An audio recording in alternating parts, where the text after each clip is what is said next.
सद्गुरु कबीर बीजक साखी प्रकरण साखी 104।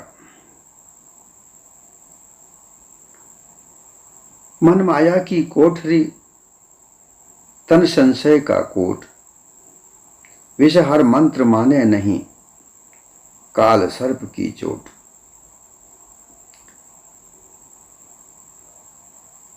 सद्गुरु कबीर बीजक की यह जो 104 नंबर की साखी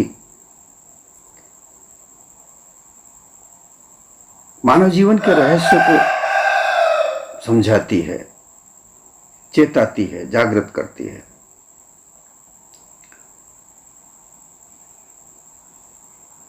ज्यादातर लोग अबोध के कारण दुख उठाते हैं। दुख उठाना, सुख उठाना, ये मन की ही मानेंदियां हैं। सुख क्या है, दुख क्या है,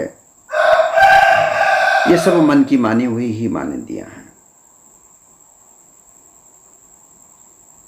तुझे दुख मिलता है, ये मन के कारण ही मिलता है। मन ने मान रखा है कि ये दुख है, ये सुख है, और उसी के आधार पर बुद्धि निर्णय लेती है।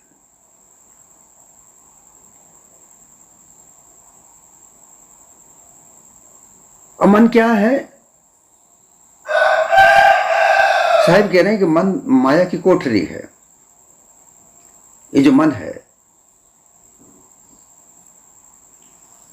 ये माया से बनी हुई एक कोठरी है जो दिखती नहीं है। अर्थात ये झीनी माया इस मन में संचित रहती है।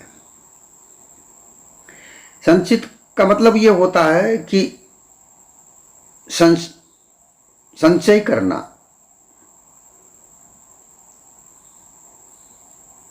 नौकरी चाकरी जिससे भी व्यापार से जो धन कमाया जाता है उसको संचय किया जाता है, इकट्ठा किया जाता है। वो संचित किया हुआ धन। इसी प्रकार से जो माया की मानेंदियों को संचय करना, इस मन के अंदर माया की बनाई हुई मानेंदियां, माया से बनाई हुई मानेंदियां, वो सब संचित रहती हैं। जिस प्रकार से धन रखने की अलमारी, लॉकर, तिजोरी जो जगह होती है, उसी प्रकार से मन जो है वो एक कोठरी है जिसमें माया से बनी हुई सारी मानेंदियां उसमें रखी हुई है। तन संशय का कोट। अब इसमें ये जो मन है, ये माया है, ये कहाँ है? ये कहाँ सुरक्षित है? ये नगर है। मन और माया से पूरा एक नगर कोट बना हुआ है, जिसका तन का ये जो स्थूल शरीर है, ये तन दिख रहा है, ये कोट बना हुआ है। इसके अंदर जो भी कुछ है, जो सब इसमें है। अगर तन नहीं है तो मन नहीं है, मन नहीं है तो तन नहीं है, और मन है तो माया है। माया बगैर मन नहीं है, मन बगैर माया नहीं है।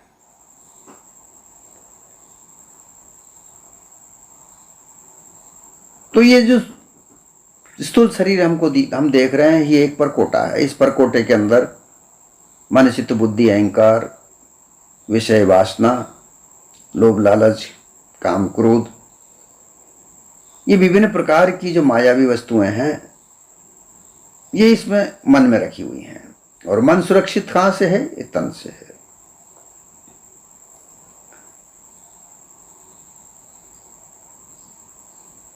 अब इस कोट में, परकोटे में मन जो रखा हुआ है, इस मन के अंदर माया रखी हुई है, और माया से विभिन्न प्रकार की मानेंदियां बनी हुई हैं।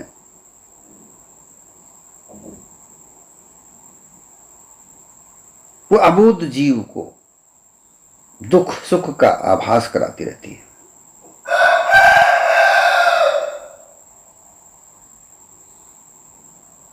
इंद्रियों का मन संचालन करता है, इंद्रियों के द्वारा इस तन से, क्योंकि तन में इंद्रियां हैं। बाहरी विषय भोग का जो भोग होता है वो सब इंद्रियों के द्वारा होती है। कानों से शब्द सुने जाते हैं, आंखों से रूप देखा जाता है, नासिका से गंध सुगंध प्राप्त की जाती है, जिह्वा से रस अर्थात स्वाद का पता चलता है, त्वचा से स्पर्श होता है। इसमें इंद्रियों से और उन शब्द स्पर्श रूप रस गंध ये सब पांचों विषयों का जो भोग है वो इंद्रियों के द्वारा मन तक पहुंचता है और मन इनसे सुख और दुख का भास प्राप्त करता है और वह बुद्धि उसका निर्णय होती है और बुद्धि निर्णय लेकर चित्त तक पहुंचाता है और वह अध्यास मन से चित्त तक पहुंचकर मन चित्त बुद्धि अहंकार तक मन संयुक्त अंतःकरण सूक्ष्म देह जो इंद्रियों के द्वारा संचालित है, भास अध्यास उसमें मिलता है, चित्त का भास बनता है, वो सब वासना का घेरा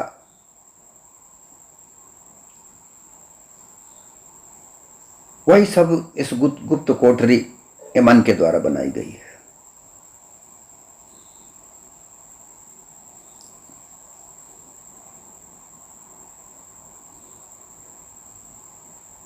मन के द्वारा कोठरी बनाई वही अंतःकरण और फिर इसी में माया के द्वारा पूर्वाभ्यास वासना के रोग घेरा और तीसरा तन स्थूल देह को माया काया का स्थूल भाग विस्तार करके बाहर की कोठरी रूप बनाया। अब इसमें देखा जाए तन और मन और वचन, तन में कार्य होते हैं, इंद्रियों के द्वारा कार्य किए जाते हैं। इन कार्यों का कारण मन निर्धारित करता है। भोजन खाना है, भोजन प्राप्त करना है, उसका कारण है भूख। पानी पीना है, उसका कारण है प्यास लगी है। छाया में जाके बैठना है, ठंडी हवा चाहिए क्योंकि धूप लग रही है, कारण है भूख।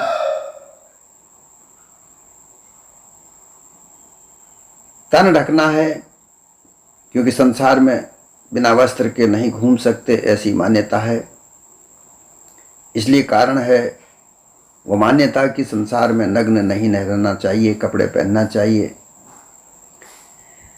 इसी प्रकार से विभिन्न प्रकार की जो मान्यताएं संसार में बन रही हैं, उन मान्यताओं के आधार पर तन और मन और माया ये तीन, तन में माया से बनी हुई बहुत सारी मान्यताएं हैं।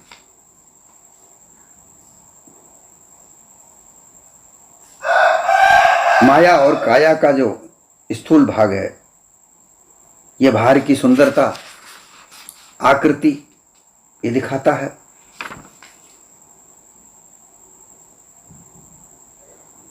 और मन और माया से जो अध्यास बनता है, वासना का घेरा बनता है, वो मन की कोठरी। और मन अंतःकरण के द्वारा सूक्ष्म देह का इंद्रियों का जो आवरण बनाता है, वो मन की कोठरी। तो काया माया और मन की और माया की जो कोठरी है और तन का जो कोटा है, परकोटा है, ये सब मिला करके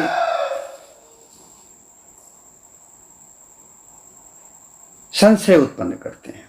यह देह संशय में रहती है। संशय क्यों है? अबोध के कारण, अज्ञान के कारण। इस संसार में अविद्या और विद्या दो वस्तुएं हैं। अविद्या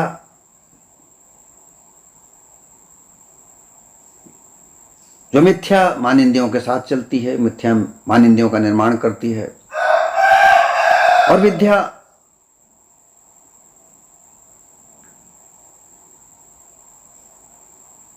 जो संसार में अच्छे कार्यों के लिए मान्यताएं बनाती है। जैसे अविद्या की जो मानिंद्रियां हैं वह है चोरी करना, जुआ खेलना, मारपीट करना, छल कपट पाखंड करना, धोखा देना। विद्या के रूप में 14 विद्याओं का नाम आता है। उन विद्याओं को सीख कर मानव जीवन में मानव अपना सेवा देता है, इस संसार में कार्य करता है विद्या सीख कर। वैसे तो 14 विद्याएं शास्त्रों में लेख हैं, परंतु आज का जो जमाना है, आज का जो संसार है, उसमें हजारों प्रकार की विद्याएं हैं। उन विद्याओं को सीख कर संसार में यह मानव अपनी सेवा देता है। उन सेवाओं के बदले उसे धन प्राप्त होता है और उस धन को प्राप्त करके वो अपना जीवन चलाता है, परिवार चलाता है, पालन पोषण करता है, जिसे वैदिक मान्यता प्राप्त सामाजिकता के साथ कहा जाता है। अविद्या वह असामाजिक कही जाती है। ऐसा अविद्या का भी कारण भोग ही होता है, वहां भी धन मुख्य रूप से कमाने का ही कारण है, परंतु वह असामाजिक कही जाती है। इस अविद्या और विद्या का जो संसार में व्यापार है, इस व्यापार में रह करके मन माया की कोठरी का जो मन है, इसमें माया समाई हुई है। उस माया के द्वारा विभिन्न प्रकार की मान्यताएं बनाई गई हैं, उनके द्वारा इंद्रियां संचालित होती हैं और यह तन कार्य करता है। परंतु वहां पर एक वस्तु नहीं है, वो ज्ञान नहीं है।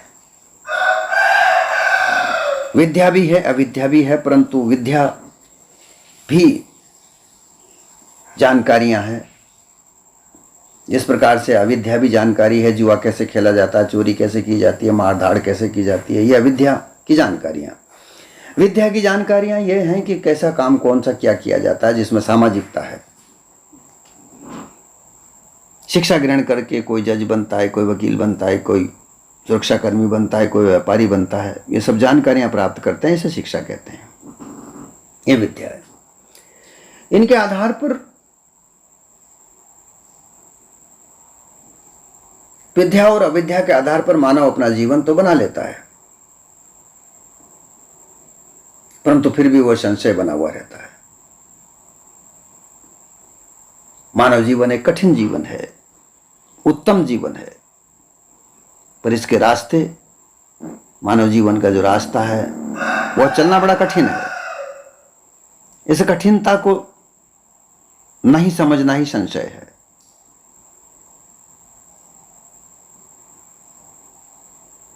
समय समय पर मान्यताएं बदलती हैं, समय समय पर इच्छाएं बदलती हैं, समय समय पर कामनाएं बदलती हैं, विषय भोग की वस्तुएं बदलती हैं। इनमें संशय होना स्वाभाविक है, परंतु ये संशय अबोध लोग दूर नहीं करते और उस संशय में ही अपने आप को लगाए रहते हैं। उस संशय में ये तन, क्योंकि ये तन जो है ये संशय के कोट में रहता है, संशय के परकोटे में, अर्थात संशय के व्यवहार में रहता है। संशय के व्यवहार में क्यों रहता है? कि अज्ञानता के कारण। जो अज्ञानता के कारण उसे अविद्या प्राप्त हुई, विद्या प्राप्त हुई, वहां ज्ञान नहीं है। ये बात समझने की है कि बड़े बड़े विद्वान, पढ़े लिखे, शिक्षा जिन्होंने ग्रहण की, और वहां पर उस शिक्षा से कोई व्यापारी बनता है, कोई बड़े पद पर नौकरी करता है, कोई छोटे पद पर नौकरी करता है, कोई मामूली सुरक्षाकर्मी होता है, तो कोई एसपी, डीएसपी, आईजी, कमिश्नर बनकर उस सुरक्षा व्यवस्था को संचालित करने का अधिकार रखता है। कोई व्यापारी व्यापार करके मानव जीवन के सामाजिक पहलुओं की वस्तुओं का निर्माण करता है, सप्लाई करता है, पहुंचाता है, सेवा देता है। ये सब धन कमाने के साधन है। परंतु इस धन कमा करके कौन से कार्य किए जाने चाहिए, कौन से कार्य नहीं किए जाने चाहिए, इनका निर्णय ज्ञान के द्वारा होता है।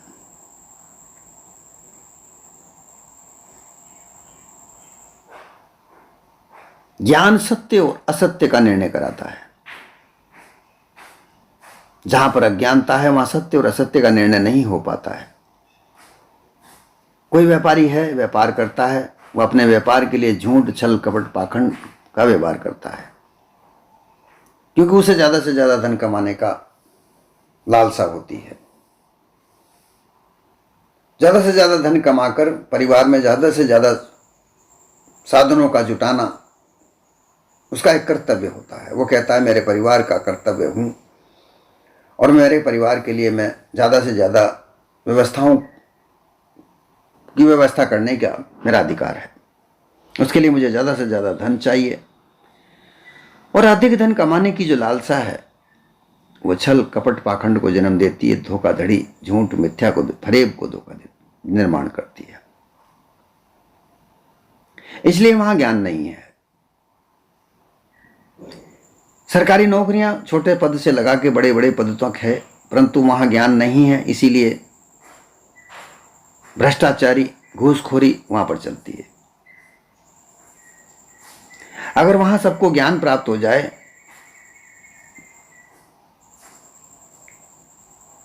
तो भ्रष्टाचार दूर हो सकता है, घूसखोरी दूर हो सकती है, कामचोरी दूर हो सकती है। इसलिए अबोधता का मतलब है अज्ञानता, और उस अज्ञानता में रह करके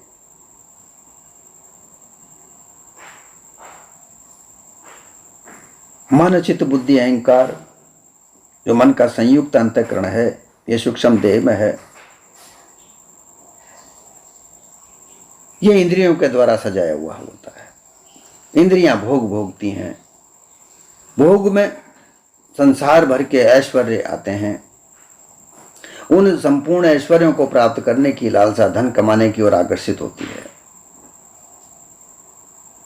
फिर उन भोगों को भोगने से जो भास बनता है, वही भास वासनाओं का बीज बनकर अंतःकरण में जमाया हुआ रहता है। और उसी के आधार पर ये चेतन स्वरूप जीव अपने आप को जैसा उसको भास मिलता है, उसका अध्यास लेकर के वो वैसी ही मान्यताओं को धारण करके अपने आप को जन्म मरण के चक्र में उलझाता रहता है कि मैं मरूंगा, दोबारा जन्म लूंगा, मेरा जन्म होता है, मेरा मरण होता है, मैं ही प्यासा हूं, मैं ही भूखा हूं, मुझे लाभ हुआ है, मुझे हानि हुई है। ये सारी मान्यताओं से जो भाष्य अध्यास बनता है, अब उसको दूर करने के लिए जो ये संशय है, तन में जो संशय होता है, इस तन को, संशय को दूर करने के लिए लोग प्रयास करते हैं। लोग यहां से वहां जाते हैं कि मेरा ये संशय दूर हो। एक व्यापारी वर्ग है, उसको अपने व्यापार में हानि होती है, वो सोचता है ये हानि क्यों हो रही है, इसका कारण जानने का प्रयास करता है। और फिर वह उस प्रयास में कई लोगों के पास जाता है कि मेरे व्यापार में अधिक धन हानि हो रहा है, मेरा व्यापार अच्छी तरह से चल नहीं रहा है, क्योंकि उसे जो लालसा है ज़्यादा से ज़्यादा धन कमाने की, वो उसे प्राप्त नहीं हो पा रहा है।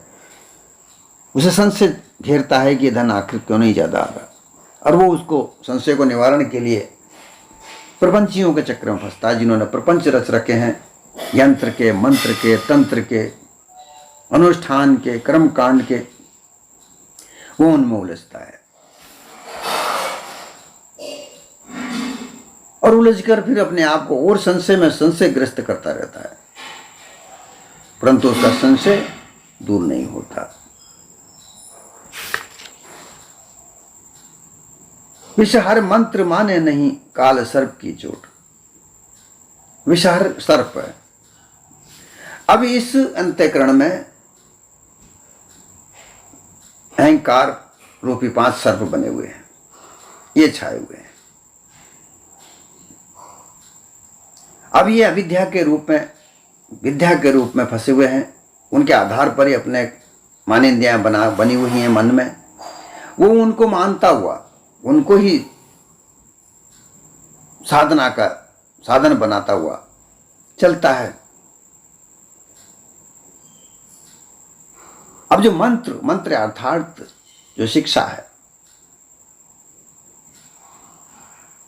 जो सार वस्तु बताई जाती है, वो उसको नहीं मानता। वो रोचकता को मान करके उसमें उलझा हुआ ही रहता है, वहां से निकलने का प्रयास वो नहीं करता है।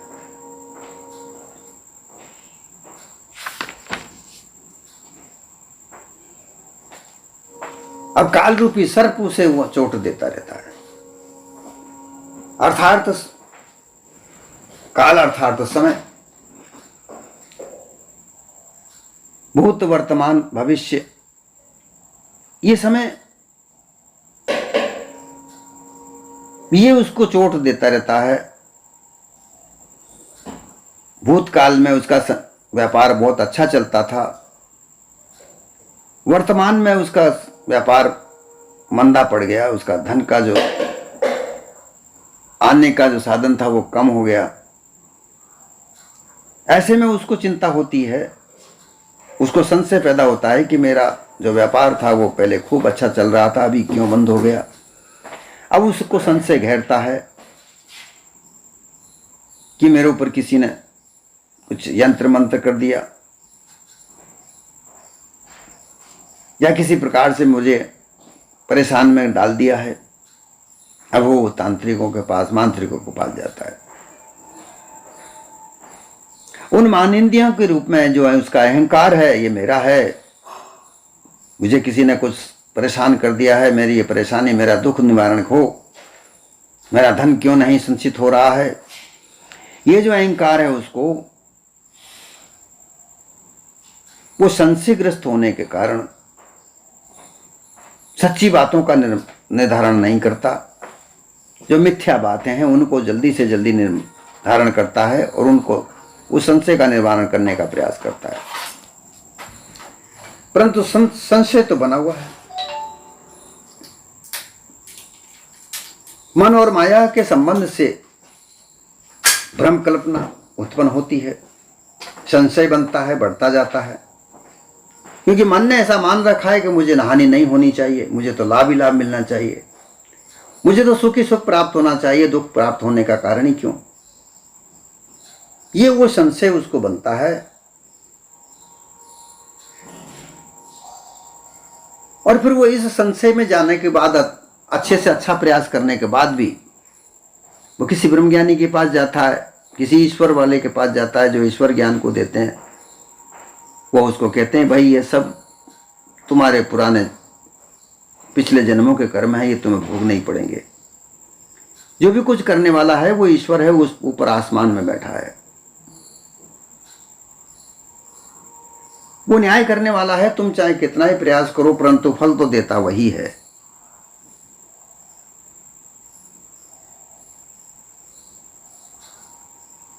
लेकिन ऐसा करने के बाद भी उसे जो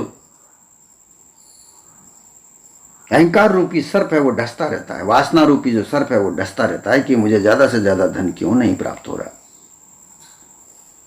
मुझे ज्यादा से ज्यादा ऐश्वर्यों की प्राप्ति क्यों नहीं हो रही है, मुझे ऊंचा से ऊंचा पद, ज्यादा से ज्यादा पद ऊंचा क्यों नहीं मिल पा रहा है। ये उसको संशय फिर भी बना हुआ होता है। ईश्वर मान्यता के आधार पर उसको ये कह दिया जाता है कि ईश्वर के हाथ में तुम्हारा फल है, वो जैसा करता है वैसा भोगना ही पड़ेगा। लेकिन फिर भी वो संशयग्रस्त होकर उसके निवारण हेतु गुरुआ प्रपंचियों के चक्रव्यूह में उलझता रहता है। और उस संशय के भ्रमभूल में गुरुआ प्रपंचियों के चक्रव्यूह में उलझकर और दुख उठाता रहता है।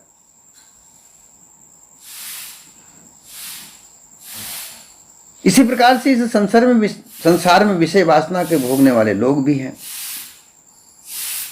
जो वासनाओं के चक्रव्यूह में उलझकर माया जाल में उलझे हुए होते हैं, विषय अध्यासी होते हैं।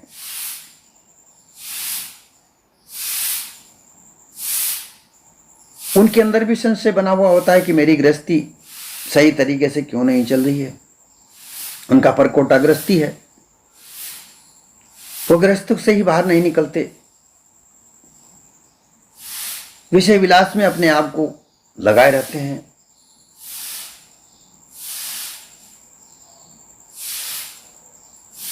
इसी प्रकार से इस संशय में ये तन, ये मन और माया का चक्रव्यूह जो संसार हम देख रहे हैं, इसमें संशय ग्रसित होकर यह जीव अपने को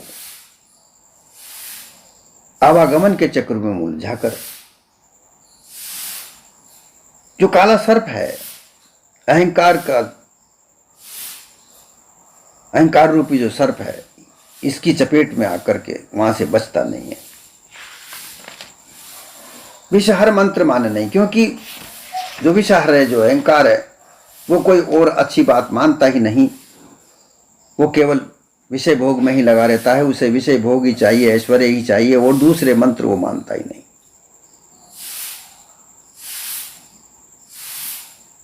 और उसे वो काल अर्थात समय की चोट बार बार लगती रहती है, क्योंकि समय को वो नहीं समझ पाता है। समय के अनुसार जन्म होता है, समय के अनुसार बालक होता है, समय के अनुसार जवान होता है, और समय के अनुसार वृद्धावस्था को प्राप्त करके समय के अनुसार ही ये देह को छोड़ देता है। इस समय को ही काल कहा गया है, परंतु लोग इस समय को न जानकर काल कोई अलग अलग वस्तु है उसको मानकर संशय ग्रसित रहते हैं।